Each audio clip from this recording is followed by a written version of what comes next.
Hi, welcome back again. In this tutorial, we'll be looking at how to close a sprint and how to start a new sprint.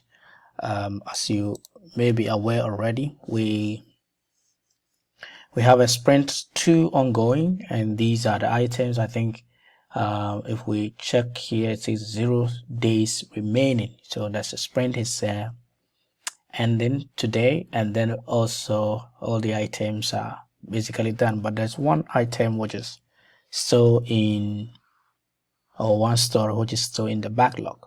So we will see what we will do with that one.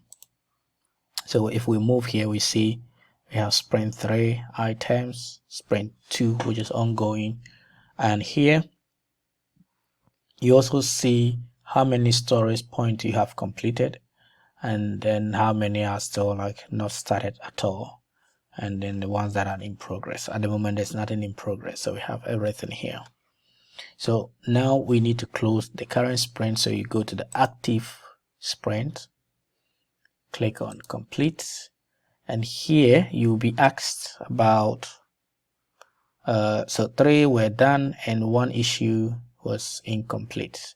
So there you can decide, do you want to move that issue to the backlog or the next sprint, which is the sprint 3. So, or it could be a new sprint if I have created some of them. So in this case, we will say complete, and then we call that as a spillover. So they will go to the next sprint automatically. And here you see your burn down charts and items you've been able to complete, stories basically, and that's it. So now if we go back to our backlog or projects and then click on backlog, we have the next sprint, sprint 3. At the same time, let's see, so now we have 4, all of them also estimated.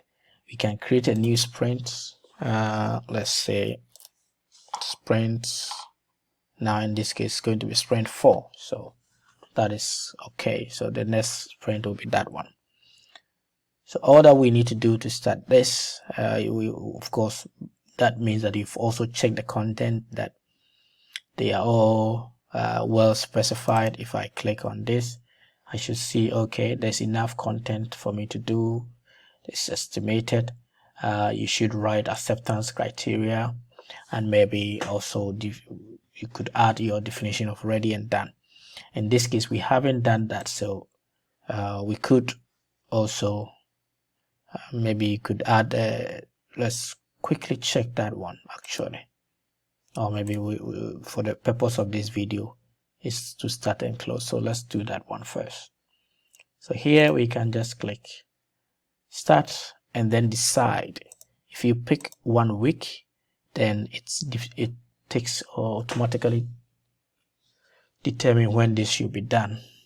If you take like 2 weeks sprint again, then let's do 2 weeks for now, or maybe a week, because if I look at the content in the sprint, it's not that many, so I will do a week sprint.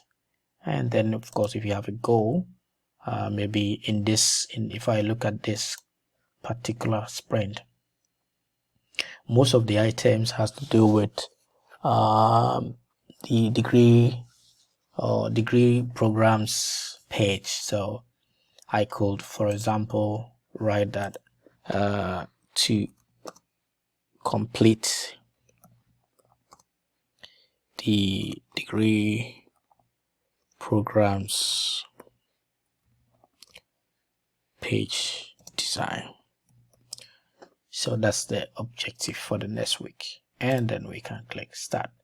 So immediately you see, once you click, it takes you to the active sprint, and now you can see immediately all the items that you need to do. Since we are already here, let's mention that if I want to assign this to somebody within the team, of course those supposed to be done before you even start the sprint, but as an example, you can assign like that. And then normally it depends on what kind of settings. You can also comment with the hash. Let me see, I think my keyboard is a switch. So with the @ sign, you'll be able to see all your team members. So in this case, maybe I'm assigning to this person, and then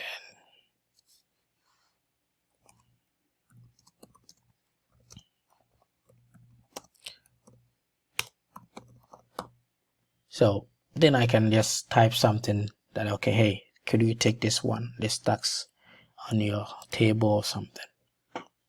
Or maybe I'm the one doing it, but I need this person to sort of give me certain information to continue in the course of the sprint.